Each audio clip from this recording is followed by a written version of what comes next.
On today's episode of XY Podcasts, the recap of 1969 and the major events that made the year.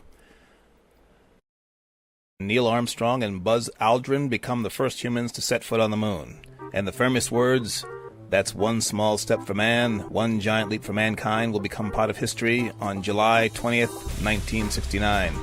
Woodstock attracts more than 350,000 rock and roll fans. Atlanta International Pop Festival on the 4th of July attracts 100,000 people. The Isle of Wight Festival attracted an audience of approximately 150,000. The Beatles' record, Abbey Road, is their final album together. The first communications are sent through the ARPANET on October 29, 1969. The U.S. Air Force closed its Project Blue Book, concluding that there was no evidence of UFOs. Yeah, right. Golda Meir of Milwaukee, Wisconsin, becomes the first Prime Minister of Israel. The Public Broadcasting Service, PBS, is established. Thank you, Mr. Rogers, Sesame Street, and the Electric Company. Today's source for historical events was from thepeoplehistory.com.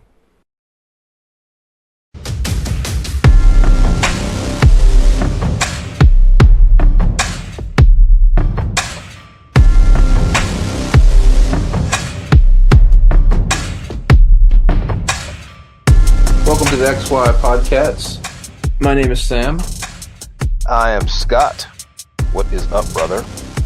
Not a lot today, but we do have an interesting year since you did 1989, my birth year last time. I have 1969. By the way, 1969 is a lot harder of a year because, I was around. One of us was around, but man, I wasn't paying attention to a whole lot back then. As a matter of fact, I didn't know I was alive until I was 4. I don't remember anything. I have one memory before I was 4 years old. Oh, what's that? Well, remember when you were a baby and you would get like sleep in your eye? Or like, did your babies ever, when your children were young, they ever get sleep in their eye? Or, yeah, definitely.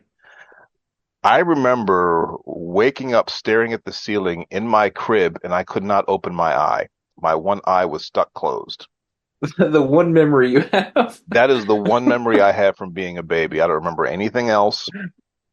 Nothing. I don't have any memories from before I'm 4 years old. When I was 3, like every kid my age back in those days, I had a love for Superman. And, there were Superman reruns on the TV, and Superman, of course, could fly. So my jam was to get a towel, one of my mother's kitchen towels, and tuck that into the back of my T-shirt, and I had a cape. And yeah. I'm only taking my family's word on this. I have no direct memory of it at all, but I do have a scar in my eyebrow, which would seem to support the claim. But apparently, I thought I was Superman and just walked off of a chair expecting to fly, and I did not fly. I face planted into a table. So I probably don't remember anything until the age of 4 because that happened before that. And like any good psyche, my brain just blocked that out. Oh, so the table was your kryptonite? It was. I don't have a lot of memories from when I was 4. I remember when I was like 8 or 9, me and my brother used to parachute off of 2-story buildings with a sheet, thinking we were paratroopers.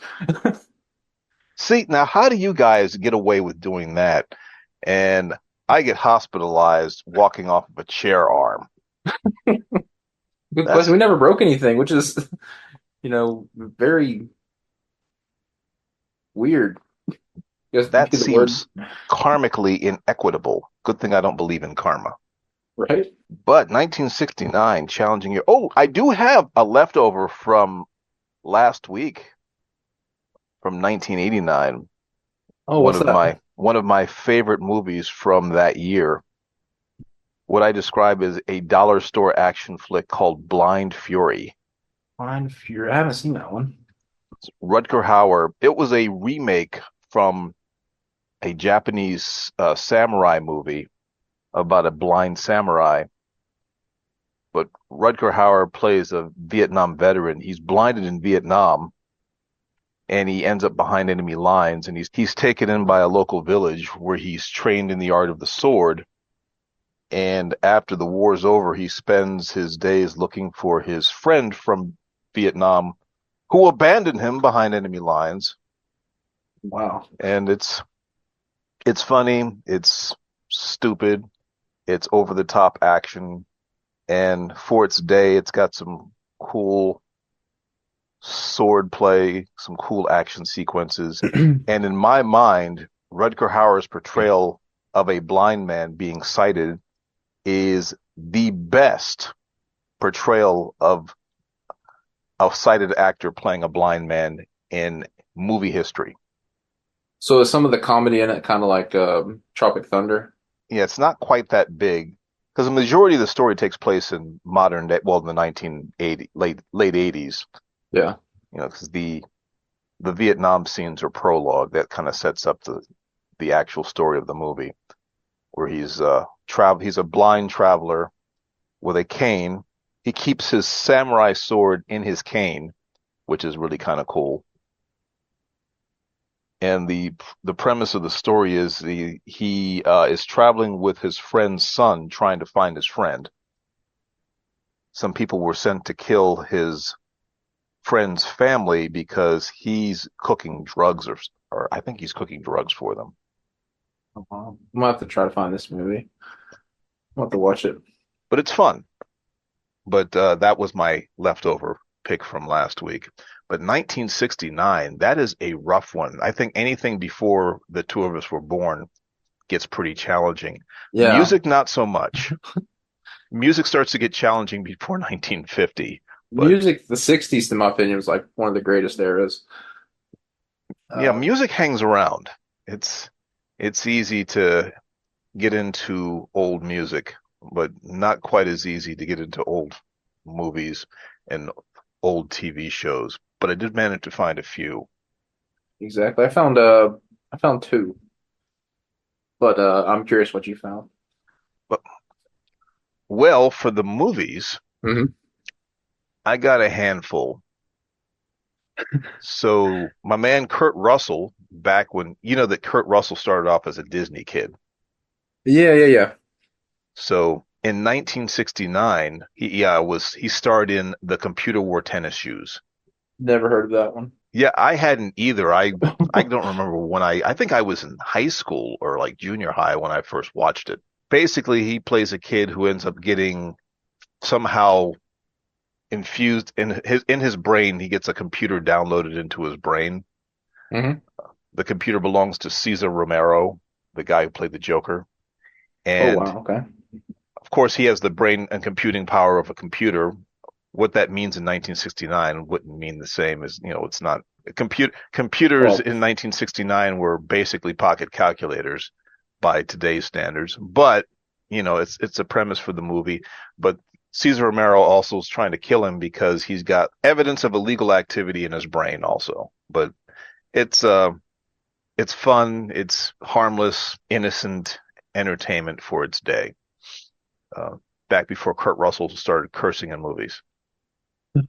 So that was my first pick. Mhm. And mind you, the pickings are scarce because I'm picking things that I've actually seen, even if I don't remember them all that well. That's me. I mean, I've seen a few of these, but like I don't remember the story to them. I watch a lot of remakes. Yeah, and there are a lot of good remakes. There were a lot of movies that came out at that time that Mm. were remade, like The Italian Job, and there were some others. What was it? 2008 they remade that one. Sounds about right. Something around that time. My next pick is a Bond flick Oh, on can't go Her wrong there. Majesty's Secret Service. Well, I think it was a really good Bond flick. I think it was one of the best Bond flicks. It just had the irony of not starring Sean Connery or Roger Moore.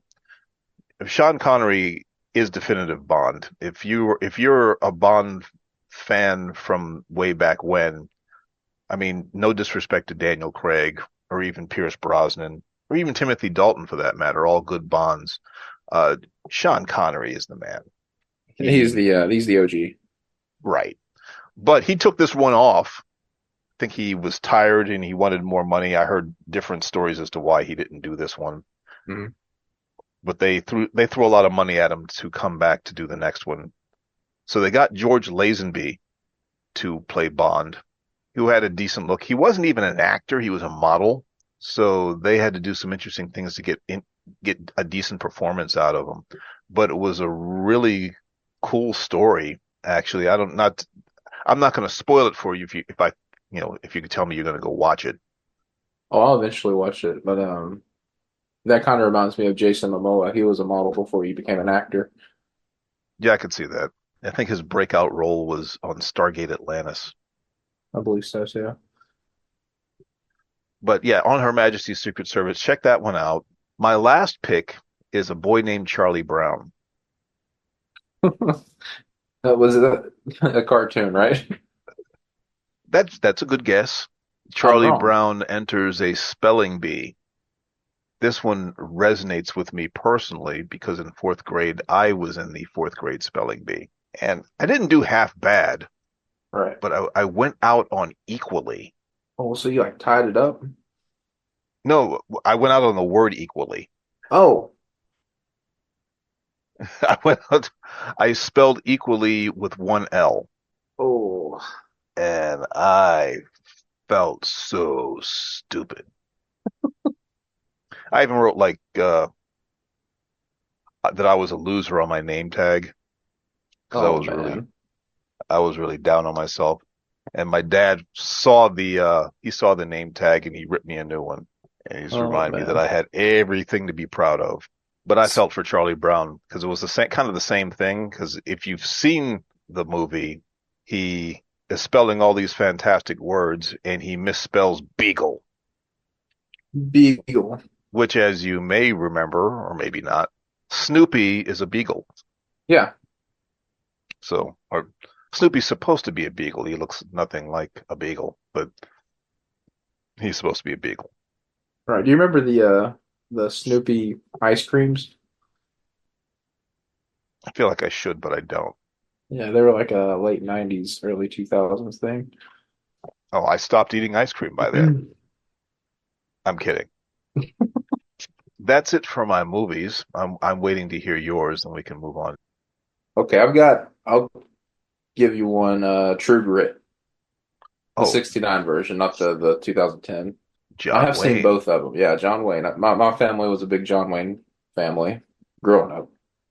I think now they could care less about it. I mean, I haven't seen them watch the John Wayne movie in years. Well, I mean, he's how long he's been dead now, for gracious Oh, decades. yeah. So I'll give you the second one also. Butch Cassidy and the Sundance Kid. There you go. Yeah. And I figured you'd go for You that one.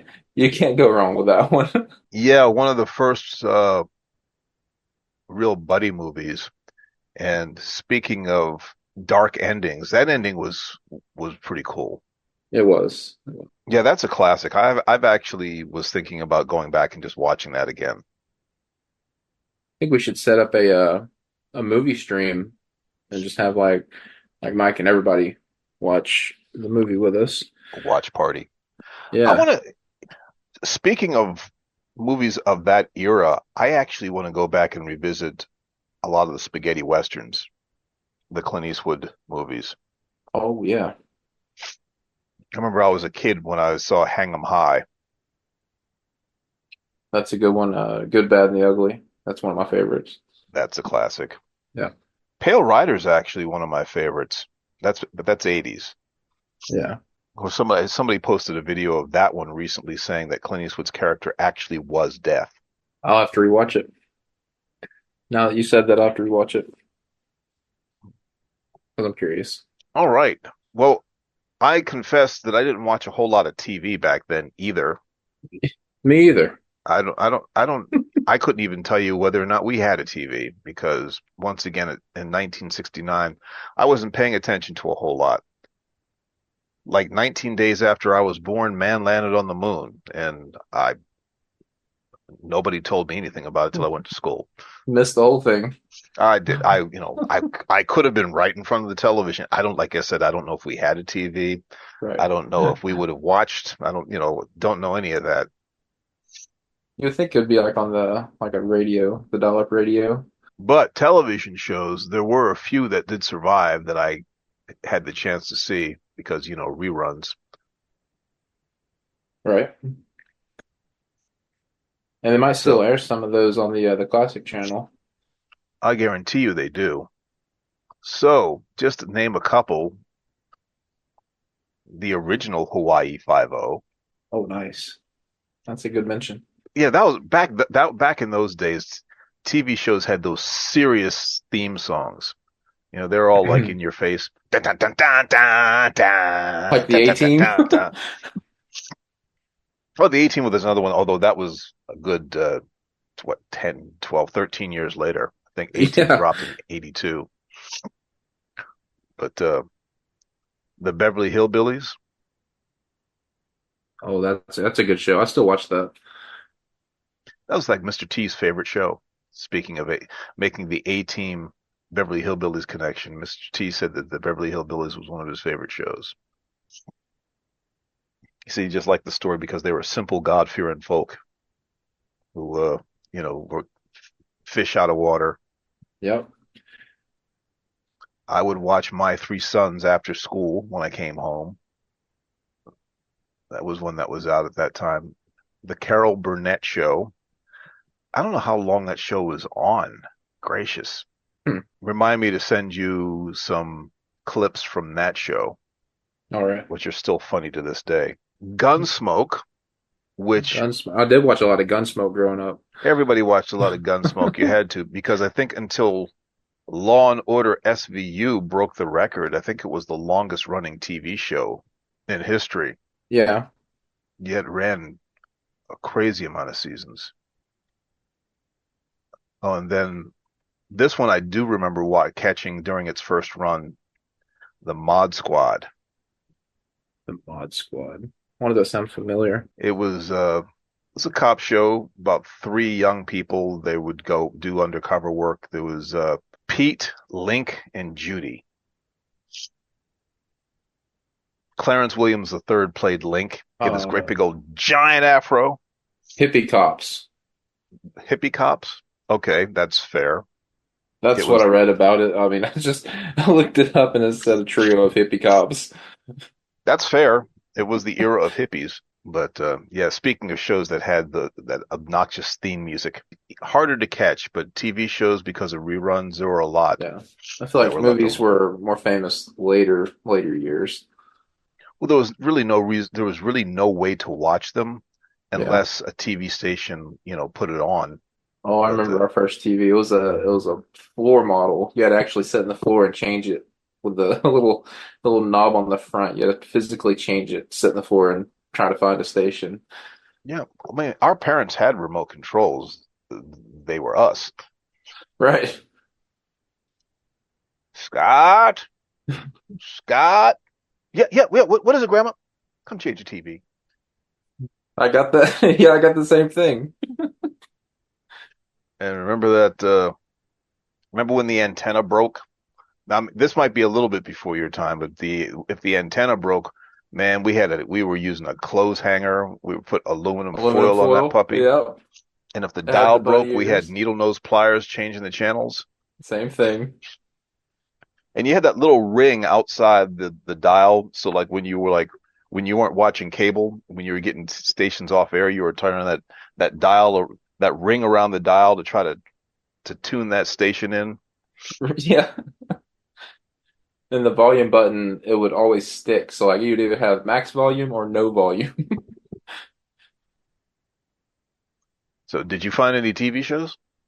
I did not find any TV shows. I looked and I just couldn't find any. Well, I guarantee you definitely probably watched some TV shows from that era. Oh yeah, Hee that'll be Haw. happening. Woo, I remember Hee Haw. I've seen that. I've Yeah, seen that it was all. my grandparents. That was their jam. Dick Van Dyke, I watched it. Yep, Ironside. I don't know about oh what was it? The Rifleman. What year was that? That was ooh, that might have cut through the 60s, but I think that was before. That's my mom's favorite show, The Rifleman. So I grew up watching a lot of it. No, The Rifleman was definitely before the 60s because that's one of the shows that my father to this day will watch in reruns. And he said that he was like the same age as his son, the kid who played his son, Oh, wow. Okay. or around the same age. And obviously, my dad is older than me. So why don't you hit me with some music? Some music. All right. Now I did find a lot of music now. As you know, The Temptations is always my go-to my go-to band. I love that group. So the song I picked from them, since there's so many great ones, was "I Can't Get Next to You." Yep. Yeah, that's my favorite, one of my favorites. Actually, that is number 3 on Billboard's Top 100 from '69. Is it really? Sweet Caroline, 1969. Dang, I wanted that one. Neil Diamond.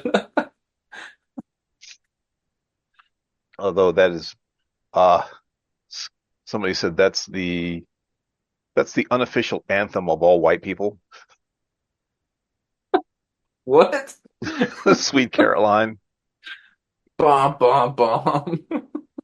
What was I watching? They said you can go anywhere, you can go into any place and start singing it, and everybody will join you. Everybody. Yeah, that's a fact. The last time I heard that song, I was in the Thompson Bowling Arena at the what was it? What was it? Tim McGraw concert. He had an intermission before he came out, and they started singing "Sweet Caroline," and 15,000 people screaming "Bum bum bum." It was it rocked the stadium. Pretty good. I need to look up Neil Diamond's net worth I bet it's up because there. there'd be no excuse for him to be having any financial problems whatsoever just from that song alone That song had to make him a millionaire. by itself. Yeah, easily. I did look up his net worth. Okay. Okay, Neil Diamond's net worth is $300 million. Hmm. Yeah. Yeah, that sounds about right. Good gravy. Yeah, that sounds about right. And okay, third song, last one. Suspicious Minds, Elvis Presley. That one surprises me a little. That is a really good song, and it's one of my daughter's favorites too. Well, And my daughter's 12 years old. She likes it. So I mean, it's stuck. It's stuck through the generations. well, you're talking about Mia. Yep, my oldest, yeah. Mia's bright. So, She is my 12-year-old going on 30. yes. Yes. Mia's potentially smarter than both of us. So, I'll give her that, yeah. I'll give her definitely. Yeah, I was doing some stupid things at 12 years old. from 1969, the pickings are very rich, but I'm just going to start off with one of Marvin Gaye's more obscure hits, Too Busy Thinking About My Baby. Ooh, interesting. That's a good one. It is, and it's a fun one to sing too. CCR was prolific that year. Right? They released Proud Mary, which of course was written by John Fogerty, made very Um, popular by Tina Turner's rendition, Ike and Tina Turner. have you seen their documentary they came out with on Netflix? CCR, or Yeah, no, I have not. it's really good. That's something to go check out. They were very smart allowing them to cover that song. And John Fogerty paid Tina Turner like a very high compliment seeing her perform it. I don't remember what the compliment was, but he was very complimentary. Yeah. He But seems like a very relaxed guy, like mellow, just he does seem laid back. What yeah. I've seen of him in interviews, I like his demeanor. Even though his singing voice is what I always imagined Jan Michael Vincent would sound like if he ever sung. Right. But ironically, Proud Mary was not my pick from CCR.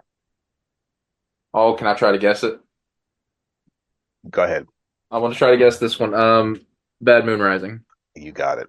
All right. Why?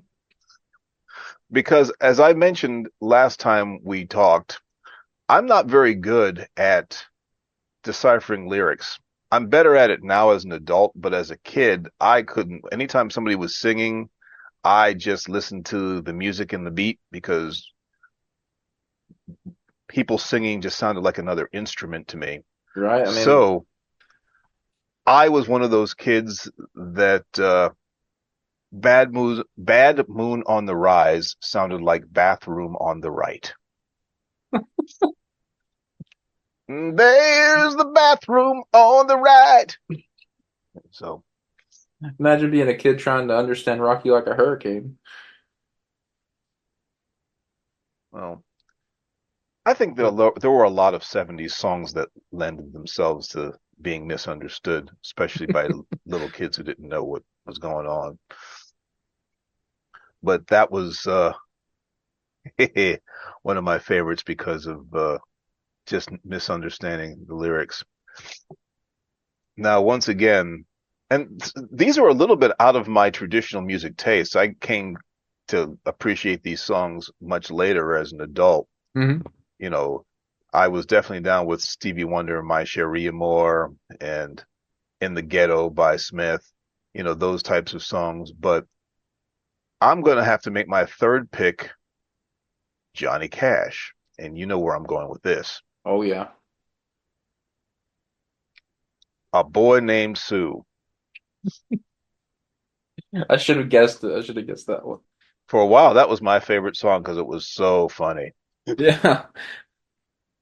My name is Sue. How do you do? You're gonna die.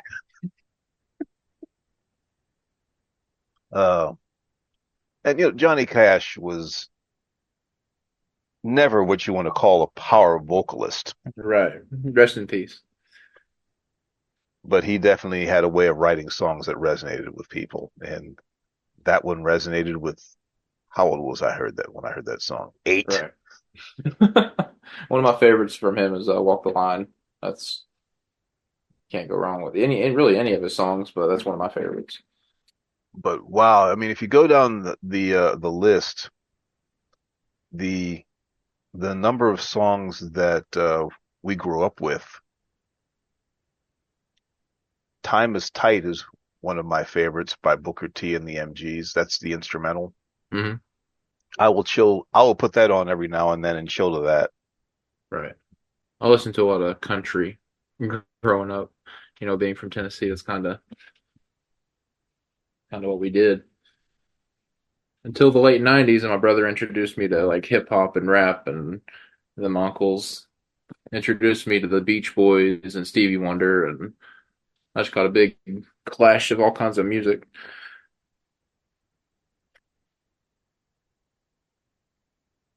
So do you remember David Ruffin released a single? I do remember that. Yeah, well, I don't remember, but I know he did. My Whole World Ended. Oh yeah. It's also on the Temptations movie. It shows him releasing that. Okay. Do you know I auditioned for that movie? Did you really? Yep. You should have got it. You Well, should have got it. well, they all the principal casting was already done by the time they came to my town. So the only chance I had of getting in the movie was to play a bit part or a featured extra, Right. which required dancing. And one of the things that is well known about Scott is that he doesn't dance Two left feet. unless he's intoxicated. I'm told, at least I was told, that when I was blasted, I could dance really well, Oh boy. but you can't go to an audition blasted. Yeah, just give me one minute. I'm gonna go drink this. I'll be right back. Just So the last show me the time, choreography. I'm good. just was not meant to be. I will say, though, I did know a number of people as I was much more plugged into the acting community back in those days. I got to see some colleagues and friends actually make it into the movie.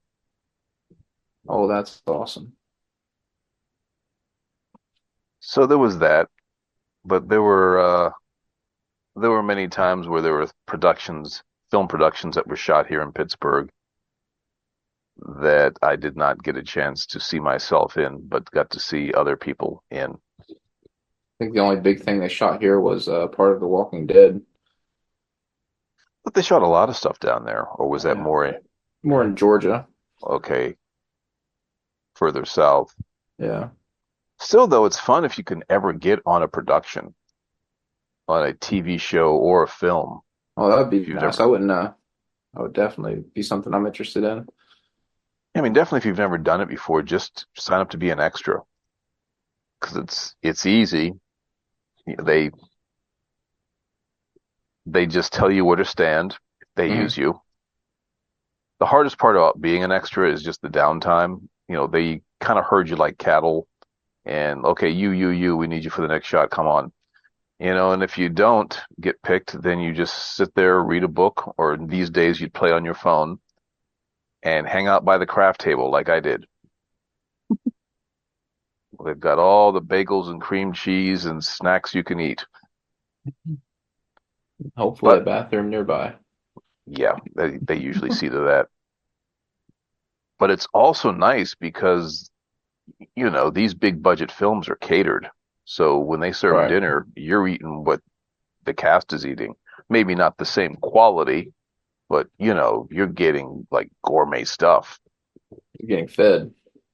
Remember the first movie I was on as an extra, I wasn't even on camera. I was just driving because I mean you don't think about these things when you're watching a movie, but like the traffic is also controlled. They get Well, I did people not with know that. oh yeah, well, I mean, because you think about it and you see somebody crossing a highway or going through the street, Hmm. they want to have some control over the traffic.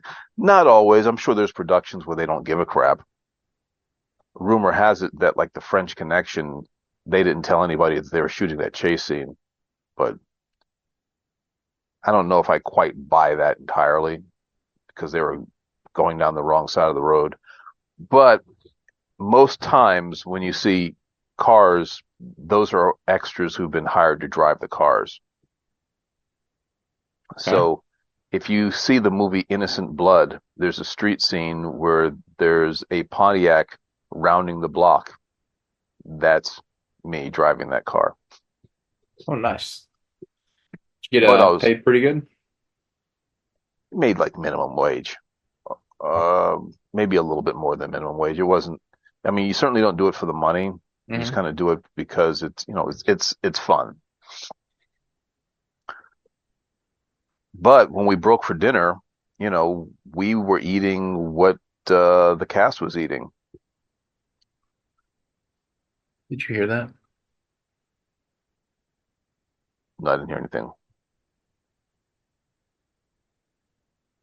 There's weed eaters out back. I thought you could hear the weed eating. Oh, I was sitting here listening. It was like, "Wah." so really quick, Mhm. in the theater right now is Bad Boys 4, Yeah, Bad Boys Ride or Die. I will be seeing that Thursday. I thought it was good. Oh, you seen it? You already went and Yeah, saw it? Okay. the reviews haven't been overly kind to it, at least not the reviews that I've seen. But yeah, I enjoyed it. It was what I would expect of a Bad Boys sequel. And also, I would have to recommend. I'm surprised because I'm usually not recommending horror movies because they're usually bad. But if you Right. get a chance to see it, check out The First Omen. First Omen. That it just came out, right? Yeah, you can see it on it's on one of these pay services, one of these streaming services. Okay. Because I watched it for free. I didn't pay to see it. but I was surprised it was actually pretty well done, and it was a prequel. Oh wow. But usually prequels and sequels are about cash grabs. So Give or take. yeah, I'm always a little jaded and skeptical that it's not going to be a waste of time and money. Yeah. Bad Boys, though, I mean, they can make as many as they want. I think every one of them would be good. Well, they're not cranking them out like every year either. You mean like Fast and Furious? Right. Yet, you can say what you want to about that franchise, and there's a lot that can be said about it. You're not going to necessarily get quality acting, but Right. you are going to get some crazy, expensive action. That's And actually a secret. I like the franchise. I'm not gonna lie. I watch every one of them.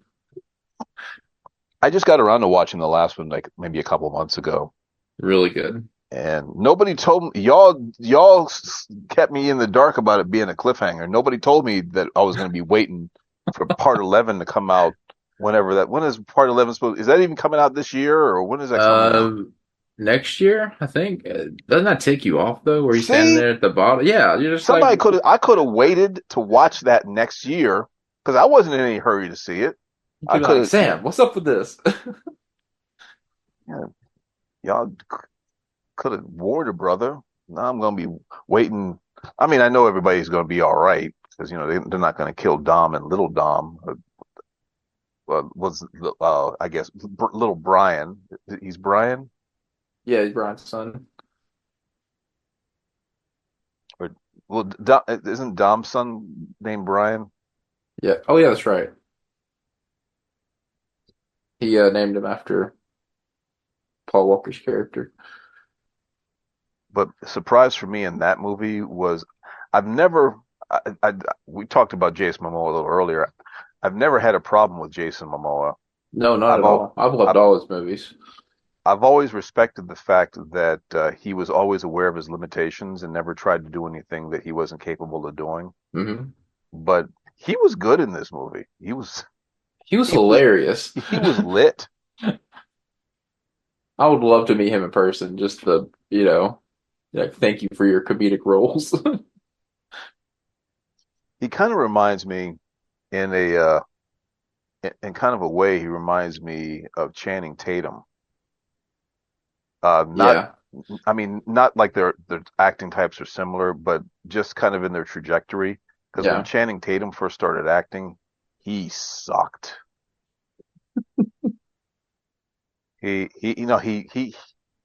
I'm sorry, he was bad. Oh He man, when you said I Channing was just Tatum, like, I was picturing Magic Mike. I was like, oh my God. I've only seen one of those. Me too, and that's all I care to see. Yeah, well, I don't think we're the target demographic there. I don't think so either. But Channing Tatum is very good now. His comic timing is pretty great. He's a good actor. I enjoy his movies. He definitely understands the craft. So, like I said, when I say he sucked, it's kind of a compliment from where he started as to where he is now. The only thing I wish he would have never said ever was my name Jeff. The only thing I wish he would have never said. I could see you hating that. But when you have four names, it does make you a little bit more vulnerable. Yeah, I'm a target. That's what. There's a big target on my back. Shout out to the No Limit Soldiers. You know who you are. To get some of them scrubs up in here with us. Oh, there's a lot of them. Let's do it. All right, folks. Love doing this with you. Hope to do it again with you next week. Don't forget to Wow. like and subscribe. Absolutely. But we will find you.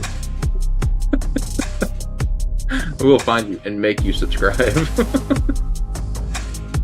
All right. Good talking with you, brother. You too. I'll catch Peace you out, next all. time.